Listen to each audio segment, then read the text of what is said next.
네, 오랜만에 주가가 좀 오르고 있는데요. 뭐 아직은 기술적 반등이죠. 그래도 얼마나 반가운 반등인지 모르겠습니다. 간밤에도 뉴욕 증시는 이제 변동성을 겪었고요. FOMC가 또 시작이 됐는데요. 내일 LG에너지 솔루션이 상장이 되면서 어떻게 보면 LG에너지 솔루션 상장을 이제 좀 기다리는 시간이 됐습니다. 그동안에는 LG에너지 솔루션이 시장에 사실 노이즈를 굉장히 많이 줬는데요. 이제는 오히려 뉴스들도 보면 기대감들로 CATL부터 못할 게 없다. 또 그런 얘기가 나오면서 긍정적인 얘기가 나오고요. 국내 주식시장에도 뭔가 시총이 이제 공모가 기준 70조지요. 100조에서 140조까지 보는 것 같습니다. 어쨌든 LG에너지 솔루션이 그동안은 시장에 부담을 줬지만 교묘하게 좀 반등 타이밍에 내일 좀 분위기가 확 돌아서기를 기대하고 뭐 일정 부분은 그런 걸 좀 기대해도 될 것 같습니다. 문제는 당장 이제 오늘의 반등을 어떻게 활용하며 갈 것인 건데요. 지수 확인하겠습니다. 코스피 0.5% 올랐습니다. 2734. 코스닥이 조금 더 강하죠.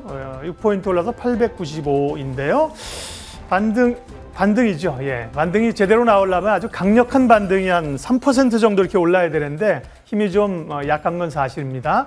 반등에 대응해서 어떻게 할 것인가가 오늘 투자자들의 올라올 때 팔아야 되는가, 용기를 내야 되는가 오늘의 고민인데요. 구체적인 이야기 시작하도록 하겠습니다. 시장 공감 10 첫 코너 잠금 해제로 시작하겠습니다.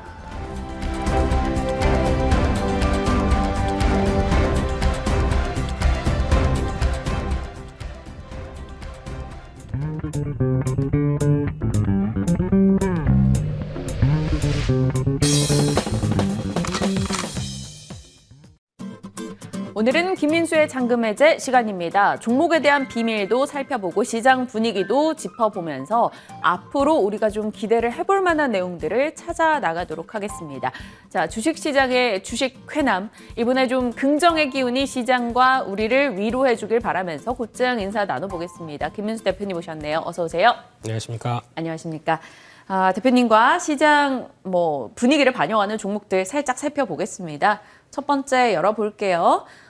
S-오일 밤사이 국제유가 상승 소식에 뉴욕장에서도 에너지 관련주들의 강세가 도드라졌죠. S-오일 오늘장 2.67% 올라가는 흐름 확인이 되고 있습니다. 자, 원전주도 강한 흐름 포착되고 있는데요. 에너토크나 보성 파워텍 등의 종목들 오늘 급등 나옵니다. 탈원전 백지화 이야기가 공약으로 나오면서 반응을 보여주고 있는데 보성 파워텍 같은 경우는 20%까지 올랐다가 지금 상승분 좀 반납한 상황, 15% 상승 진행되고 있습니다. 보험주 볼까요? 생명보험부터 해서 손해보험사까지 오늘 올라갑니다. 지난해 이익이 괜찮았다라는 이슈와 함께 오늘 코리안리가 좋은 탄력 기록하네요. 7% 가까운 상승 확인되고요. DB손해보험, 현대해상 등도 같이 올라가는 모습 포착됩니다. 자, LG화학 체크할게요. 한동안 수급적인 부담이 상당히 있었었는데 LG화학 오늘 외국인의 매수와 함께 무디스 신용등급, 긍정적 전망 등이 나오면서 4거래일 만의 상승입니다. 2.18% 올라가는 모습인데요. 65만 7천 원. 일단 내일 있을 LG 에너지 솔루션 상장을 앞두고 올라가는 흐름이 오늘 포착돼서 나름의 조금 의미가 있어 보입니다. PHC 확인해 볼까요? 코로나19 진단키트 국내 조건부 승인 소식이 나오면서 상한가 기록하기도 했었는데 지금 살짝 풀렸네요. 23% 정도 상승으로 상승분 좀 줄였습니다. 1,680원 기록하고 있고요. 자, 하나만 더 보겠습니다. 미스터블루요. 자회사와 이 위메이드 MOU 체결 관련한 이슈가 전달되면서 19% 정도 오르는 모습 장 초반에 있었고요. 지금도 일단 그 수준 유지합니다. 17% 상승으로 8,960원 기록됩니다. 자, 이 중에 전략 질문 드리고 싶은 건 아무래도 제일 오늘장에서 강하게 움직이는 거 원전주 보겠습니다. 탈원전 백지화 이야기가 나면서 일부 종목의 급등이 나오는데 요거 대응을 어떻게 할 수 있을까요? 네, 지금 또 대선 관련돼서 한참 두 후보 간이 지지율이 거의 비슷하다 보니까 네. 정책적으로 대결하는 모습들이죠. 그러다 보니까 조금 강한 거 이렇게 찾고 있는 상황들인데 그중에서 지금 원전 관련된 쪽에 바람이 다시 불기 시작을 하는 상황들이고 게다가 또 지금 측면 쪽에서 아마 가장 또 이 원전과 관련된 쪽에 어떤 관심이 또 기대감이 높은 쪽은 유럽이겠죠. 네. 특히 이렇게 에너지 가격들 급등하면서 전기료가 또 이런 겨울을 맞아서 많이 올라가다 보니까 여기에 따른 부담을 지금까지 너무 친환경을 내세웠나? 그래서 이제 그린 인플레이션에 대한 압박들이 너무 심하다라고 관점 쪽에서 이제 아마 본격적인 움직임은 뭐 소형 원전 같은 경우도 마찬가지겠지만 네. 프랑스를 중심으로 유럽 쪽에서 거의 앞으로 좀 대세로 굳어지지 않을까라는 쪽으로 바라보다 보니까 근데 그렇다고 해서 원전이 가장 또 앞으로 나서는 게 아니라 친환경 관련된 신재생 에너지가 어느 정도 올라올 때까지 그에 따른 대안으로는 충분히 활용되겠다라는 쪽으로 보게 되면 원전 관련된 쪽 재조명은 필요하겠죠. 하지만 그와 관련돼서 어떤 심리적인 차원에서 움직이는 게 대표적으로 뭐 보성 파워텍이나 에너토크 같은 약간 좀 작은 종목들 네. 그리고 또 뭐 한신기계 뭐 이런 종목들도 거의 비슷하겠지만 이런 쪽에서 어떤 심리와 반영돼서 나오는 테마주로는 한계가 있을 것이다라는 쪽에서 또 시장이 위축되다 보니까 그쪽으로 쏠리는 경향들이 있겠죠. 그런 정도로만 바라보시되 진정한 변화들은 대형주 쪽에서 나오는 흐름들을 좀 체크를 해야 될 것 같고 그리고 또 원전주가 아직 실적 관련된 데 비해선 뭐 완전히 싸다고 보긴 힘든 상황이기 때문에 트렌드에 맞춘다라고 하게 되면 이슈 나올 때 좀 정리했다가 네. 다시 또 좀 잠잠할 때 대응하는 이런 여러 가지 순환매 전략이 낫지 않나 싶습니다. 알겠습니다. 뭐 사실 지금 원전주 비단뿐만이 아니라요. 다수의 종목에 대해서도 조금 빠른 대응을 권하시는 분들이 많은 상황입니다. 그러다 보니까 원전주에 대해서는 조금 더 우리가 부지런한 매매가 필요한 것 같고요. LG 화학의 오늘 상승 어떻게 해석하시는지 궁금해요. 결국 LG 에너지 솔루션 이슈로 인해서 뭐 모회사 할인 뭐 여러 가지 타격도 받았었고 전체적인 2차 전지 섹터의 부진 영향도 있었는데요. 네. LG 엔솔 상장 앞두고 오늘 올라가는 거 저희 의미 있게 받아들여도 될까요? 근데 보통 지분을 갖고 있는 회사가 인수를 된다, 지분을 갖고 있는 회사가 상장이 된다라고 했을 때 시장 반응은 일단 상장되기 전에 기대감은 있는데 이를 어떻게 이용하냐라고 하게 되면 그 지분 갖고 있는 회사를 끌다가 네. 나중에는 상장하고 나게 되면 이쪽은 무관심, 또 상장하는 회사에 대한 관심이 나오겠죠. 네. 그래서 그런 정도 쪽으로 보여지고 있는데 여기서 이제 LG 에너지 솔루션이 상장되게 되면 LG화학보다는 다 그쪽으로 관심이 쏠리겠죠. 그래서 여기서 나올 수 있는 변화는 LG 에너지 솔루션이 혹시나 더 강하다, 생각보다 많이 세다라고 하게 되면 그때 또 그에 대안으로 LG화학을 그때 또 부각은 받을 수 있겠지만은 네. 지금은 상장 전에 어떤 부각받는 정도가 다가 아닐까. 그러면은 관심이 있다고 하게 되면 LG화학은 이제 물론 지분을 갖고 있다고 하더라도 그보다는 직접적인 에너지 솔루션의 매매 대상과 종목의 편입 정도를 보아야 되다 보니까 거기 집중하는 게 맞지 화학은 약간 좀 관심이 멀어져 가지 않을까 그렇게 바라보고 있습니다. 그렇다면 일단 뭐 상장 이후에 뭐 명절도 지나고 나서 어느 정도 상황과 추이를 지켜보고 대응을 해야 되는 거네요. 오늘 굳이 올라온다, 외국인이 산다 뭐 이러면서 섣부르게 좀 살 필요는 없는 건가요? 네, 그동안 좀 공백 상태 쪽에서 좀 물량이 좀 비었었고 그러다 보니까 변화가 나오게 되면 차라리 오히려 LG화학보다는 상대적으로 LG 에너지 솔루션이 시장의 가치를 얼만큼 부여받는지 보고 네. 그에 따라서 상대적인 저평가를 볼 수 있는 쪽은 뭐 SDI나 이노베이션 쪽이 더 맞겠죠. 그래서 오히려 정유 모멘텀까지 생각한다 하게 되면 SK 이노베이션이 더 관심이 높지 않나라는 생각이기 때문에 그에 따른 변화와 흐름들을 체크하는 걸로 보시면서 이제 지금은 그냥 그렇다고 먼저 움직이기도 그렇고요. 그러니까 특히 LG 에너지 솔루션의 상장과 그에 따른 가치를 얼마큼 시장에서 보여줄 것인가 여기를 포인트를 맞춰야 될 것 같습니다. 네. 2차 전지 쪽은 선택을 하는 것도 일단 LG 에너지 솔루션 입성 후에 판단을 좀 해봐야 될 것 같습니다. 상황들 잘 지켜보면서 저희도 대응해 나가죠. 일단 시장 분위기 반영하고 있는 종목들 궁금한 질문을 좀 던져봤고요. 이제 잔금 해제 종목 첫 번째 열어보겠습니다. 인텍플러스, 뜨거운 반도체, 오삿으로 쌓는 기대감.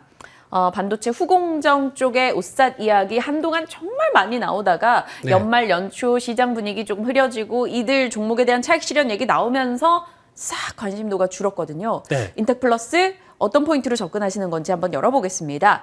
첫 번째 포인트는 중화권 비메모리 오삿 채택률이 증가하고 있다. 요거 설명 좀 부탁드릴게요. 네, 이렇게 나오니까 무슨 얘기인지는 잘 모르시겠지만 쉽게 말씀드리면은 한때 그렇게 뜨겁게 관심이 높았다가 지금 시장이 부진하니까 관심이 식을 때가 중요한 포인트가 아닐까 생각되고 있고요. 근데 그 중에서 특히 그렇다고 해서 회사가 여전히 뭐 수주잔고 늘어나고 앞으로 나오는 실적의 변화 꾸준히 긍정적이다라고 하게 되면 관심을 계속 가져봐야 될 대표적인 섹터라고 보여지고 있고요. 특히 지금 시장에서 또 비메모리 관련된 여러 가지 동향들도 계속 확장세로 나가고 있고 특히 중화권 쪽 말씀드렸던 뭐 TSMC나 이런 쪽에서도 계속 확대로 이끌어가는 기조이기 때문에 이를 바탕으로 움직인다라고 하게 되면 좀 더 수주의 기대가 높다라는 쪽에 포인트를 맞춰야 될 것 같고요. 이 회사가 하는 게 쉽게 말씀드리면 검사 관련된 쪽입니다. 네. 그래서 자동 외관 검사 장비다 보니까 저희가 뭐 눈으로 하나 반도체 조그만 칩 다 보면서 확인할 수 없는 거죠. 근데 그럴 쪽에서 바로 외관 쪽에 검사를 바로 마치고 거기다가 머신 비전 기술이라고 하죠. 그러니까 즉 지나가면서 쭉 하고 확인했었을 때 분량을 골라낼 수 있는 기술. 그리고 거기다가 또 확대되면 3D, 2D 관련된 쪽에서 표면 형상에 대해서 어떤 이상이 있는지에 대한 데이터들을 직접 분석하고 네. 하는 흐름이다 보니까 지금 반도체 쪽에 대해서 미세한 반도체에 대한 영향력들도 상당히 크지만 앞으로 나가게 되면 오히려 또 여러 가지 적용할 수 있는 분야도 많지 않나라는 생각이 드는데 약간 이제 뷰웍스 같은 경우도 이런 케이스가 있는데 그보다도 좀 더 미세한 공정과 관련된 이런 부분들이라고 봐야 될 상황들이죠. 네. 그렇죠. 대만, 중국, 동남아권에서 이 비메모리 OSAT 업체들 채택률이 계속 올라가고 있는데 뭐 그러한 영향과 함께 지금 봐야 될 검사 장비의 확대 영역에 대한 이야기도 살짝 건네주셨어요. 첫 번째 포인트였고요. 두 번째 포인트는 서버용 칩 확대입니다. 뭐 우리 요즘 서버용 하면 DDR5 얘기 막 이렇게 그거부터 생각을 하는데 네. 연결고리가 있습니까? 네, 보통 FPGA라고 하는 상황들인데 보통 저희가 프로그래머블 칩이라고 보시면 될 것 같습니다. 그래서 직접적으로 그러니까 어떤 프로그램을 짜나갈 때 아예 자기가 수정할 수 있는 이런 인공지능 관련된 쪽에 가장 많이 쓰일 수 있는 이런 반대초죠. 이런 쪽이 좀 더 진화를 해서 이제 서버 쪽으로도 들어가기 시작하는 변화가 나오다 보니까 그에 따른 영역들이 좀 더 확인이 된다라고 하게 되면 이런 부분들도 앞으로 아직 매출 비중이 그렇게 크진 않다고 하더라도 여전히 앞으로에 대한 신규 사업 쪽으로 끌 가능성이 높다라는 쪽에서 이런 또 확대되는 영역들도 잘 지켜보자 이렇게 말씀드리고 싶습니다. 네. 네.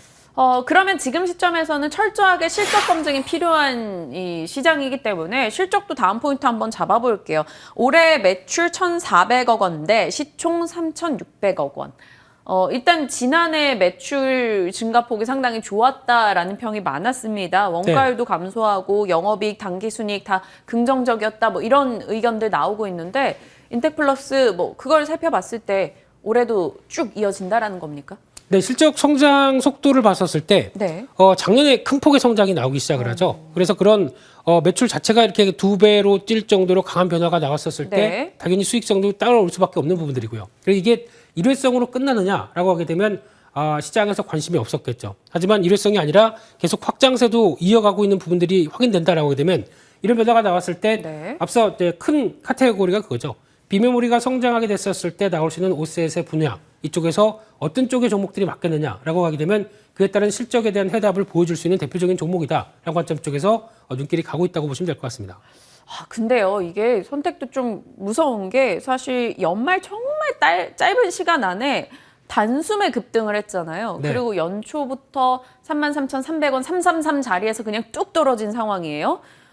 가격 설정은 어떻게 하고 대응해야 돼요? 네, 지금 약간 공중에 떠 있어서 좀 불안하시기도 하죠. 네. 네, 그럼에도 불구하고 주가가 지금 시장의 불안에도 좀 덜 밀린다라는 얘기는 이런 성장에 대한 흐름들도 올해도 여전히 실적의 변화를 보여줄 것이다라는 가치가 있기 때문에 이에 따라서 여전히 박스권의 하단부는 유지될 것이다라고 바라보게 되면 네. 아마 지금 관점 쪽에서 나오는 가격대 한 28,000원대 전후로 해서는 크게 부담은 없다고 봐야 될 것 같고요. 그래서 그런 박스권의 하단부를 좀 이용하자라는 관점 쪽에서 대응하셨으면 좋겠고요. 그런 쪽에서 직전 고점 넘어가서 실적 흐름 올해도 수주장과 함께 확인이 된다라고 하게 되면 한 35,000원대까지는 이어가지 않을까로 바라보고 있고요. 순저가는 그래도 조금 짧게 잡았습니다. 지난 관점과 함께 한 27,000원대 정도로 말씀드리겠습니다. 인텍플러스 우리 계좌에 플러스를 주는 종목으로 계속해서 흐름 보여주길 기대해 보겠습니다. 첫 번째 잔금 해제 종목 목표가 35,000원 설정을 해주셨고요. 자, 두 번째 종목 열어보겠습니다. 비올. 미국, 중국, 일본은 이미 홀렸다. 비올. 참 종목명 같지 않은 회사명인데요. 네. 포인트 한번 열어볼게요.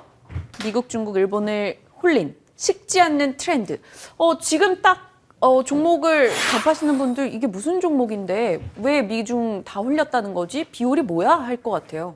네, 회사 이름도 생소하고 네. 기업 내용도 잘 모르겠고 주가 보니까 2,000원대고 그렇지만 작지만 강한 회사 같습니다. 최근에 보니까 뭐 하이로닉 이런 회사들도 임의용기기 쪽에서 실적 흐름들 잘 나오는 회사들도 있죠. 네. 그런 쪽에서 같은 맥락으로 보고 있는데 이 회사가 이제 마이크로니들이라고 그러죠. 그 바늘 되게 작은 것들, 네. 미세한 바늘 가지고 그 RF라고 하는 고주파를 통해서 의료기기를 만드는데 그 중에서 이제 스칼렛이라고 하는 피부 리프팅, 네. 관심이 많죠. 남자들도 관심이 있어야 될 것 같은데 거기다가 실펌이라고 하는데 보게 되면 홍조 치료 같은 경우도 기미 홍조 이거네요. 치료, 이렇게 뭐 이러고 보니까 제가 뭐 이 회사에서 나온 사람은 아니고요. 예, 이런 쪽의 기계들 그리고 또 스킨 스탬프라고 하는 또 휴대용 또 간편한 기구인데 여기서 화상 뭐 여드름 치료 가능한 쪽으로 보여지게 되면 근데 여기서 중요한 게 장비가 매출이 한 80%고 소모품이 한 20%입니다. 그러니까 네. 들어가고 있는 소모품도 같이 꾸준하게 나온다라고 하게 되면 일회성인 장비가 아니라 영향력도 같이 이어진다라고 볼 수 있는 대표적인 흐름이고요. 게다가 또 눈길이 가는 게 국내 쪽이 아니라 해외 쪽에서 성과가 계속 나오고 있습니다. 이 앞서 보셨던 실펌 업그레이드된 기계가 실펌 X라고 하는데 네. 이쪽이 미국의 FDA에서 승인을 받았고요. 그러다 보니까 추가적으로 확대가 될 가능성과 함께 일본의 쇼난 뷰티 클리닉 쪽에서 최대 규모 병원 업체죠. 이쪽으로 공급 계약을 체결을 했고 지난번 12월 달에 작년 12월 달에 주가가 급등했었을 때가 아마 이 해외 성과와 관련된 부분이라고 봐야 될 것 같은데 네. 이 중국 쪽에 그래서 시우한 제약그룹들과 공급 계약을 체결을 하다 보니까 회사는 뭐 최대 규모라고 하더라고요. 물론 금액이 몇천억 대는 아니지만은 네. 의미 있는 쪽으로 나가기 시작한다고 하게 되면 성과를 계속 내고 있다라는 관점 쪽에서 지금 보니까 5년간 180억 규모라고 하게 되면 좀 의미가 있죠. 네, 그렇게 해서 해외 성과도 눈길이 가고 있다 이렇게 보여집니다. 미국 FDA 승인도 나왔고 중국이나 일본 등에서도 성과를 보여주고 있다라고 얘기해 주셨고 지금 살펴보니까 이 회사가 보유하고 있는 뷰티 관련한 지적 재산권만 국내 한 90여 건에 달한다라고 합니다. 비올, 왜 생소했을까요? 이런 많은 이슈가 있었는데 일단 해외 성과 주목 포인트 두 번째 포인트까지 쭉 얘기를 해주셨고요. 세 번째 포인트는 2020년 이후 실적 확장세. 요거 점검을 하고 그리고 나서 한번 가격도 질문 드려보고 싶은 게 뭐 네. 좋다는 얘기가 다 있는데 지난해 주가는 왜 이랬어요? 너무 재미없었는데요, 작년에? 네, 그냥 실적이 꾸준히 나오고 있는데 그냥 저가 종목이구나 그런 종목이구나라고 바라보고 있는데 여기서 가장 중요한 포인트가 실적 동향 같습니다. 네. 보통 보면은 실적이 꾸준하게 가장 먼저 이런 중소형주라도 체크해야 될 게 매출이겠죠. 매출이 꾸준하게 성장하고 있다라고 하게 되면 거기서 나올 수 있는 변화, 특히 앞서 대규모 공급 계약이나 또 수출 계약들이 확인됐었을 때 나올 수 있는 네. 변화를 보게 되면 아직 매출 규모가 작다고 하더라도 성장에 대한 변화들은 계속 가져갈 수밖에 없다라고 하게 되면 이를 좀 더 체크를 해야 될 것 같고요. 작년에 영업이익도 큰 폭으로 나왔고 거기다가 올해도 이 정도 규모로 나오기 시작한다라고 하게 되면 여전히 또 앞으로도 이런 어느 정도 성과를 보였기 때문에 또 약간 리오프닝 쪽과도 연계들이 되겠죠. 그쵸. 그쪽에 대해서 어느 정도 확인이 되게 되면 성과가 나왔을 때에 대한 주가들은 기대가 된다고 봐야 될 것 같은데 그런 쪽에서 지금 시가총액이 한 1,200억 정도 됩니다. 근데 이런 성장세를 봤을 때 1,200억 정도가 보통 뭐 임의용기기 최소한 PR 한 20배 정도 보게 네. 되면은 그렇게 많이 비싸다고 보기 힘들겠죠. 그래서 이런 동향을 봤었을 때 성장에 대한 흐름들을 올해도 계속 수주가 늘어나고 나온다라고 확인되게 되면 계속 레벨업은 시도할 것이다라는 관점 쪽에서 관심 있게 보고 있습니다. 그럼 가격을 어떻게 잡아야 될까요? 이 두더지 잡기도 아니고요. 2,500원에 머리만 들면 누가 딱 때리는 그런 흐름이 지난해 내내 반복이 됐어요. 어떻게 대응하죠? 그 정도까지는 가도 수익률이 얼마일까요? 네. 그래서 지금 일단은 2,200원대 밑에서 시장이 좀 부진할 때 그래도 최근에 잘 견딥니다. 네. 그렇다는 얘기는 어느 정도 좀 맷집이 있다는 얘기. 특히 성장은 확인됐기 때문에 맷집이 있다는 얘기가 같고요. 확인되게 되면은 아마 또 이제 수주 공시 같은 게 또 중요하죠. 이런 중소기업들은. 그리고 또 추가적인 수주 공시가 나오게 되면 네. 지난번 이어졌던 2,500원대를 안착하는 과정이 나오지 않을까. 그래서 목표는 1차로는 2,500원대 말씀을 드리고 싶고요. 손절가는 2,000원대로 말씀드리겠습니다. 알겠습니다. 사실 요즘 장에서는 많이 올랐었던 종목들은 부담을 느끼기 마련이죠. 지난해 빠지지도 않았습니다. 연간 기준으로 봤을 때는. 하지만 관심을 못 받았던 이 종목이 실적이나 그 수주 모멘텀 등을 바탕으로 해서 올해는 조금 더 주목받길 바라보겠습니다. 2,500원 1차 목표가 주셨고요. 넘어가면 저희 다시 한번 AS 해 나갈게요. 자, 잔금 해제 유튜브 통해서 다시 보기 가능합니다. 오늘 김민수의 잔금 해제 검색하셔서 한 번 더 내용 복귀해 보시길 바랍니다. 여기서 인사 나눌게요. 레몬 리서치 김민수 대표와 함께했습니다. 고맙습니다. 감사합니다.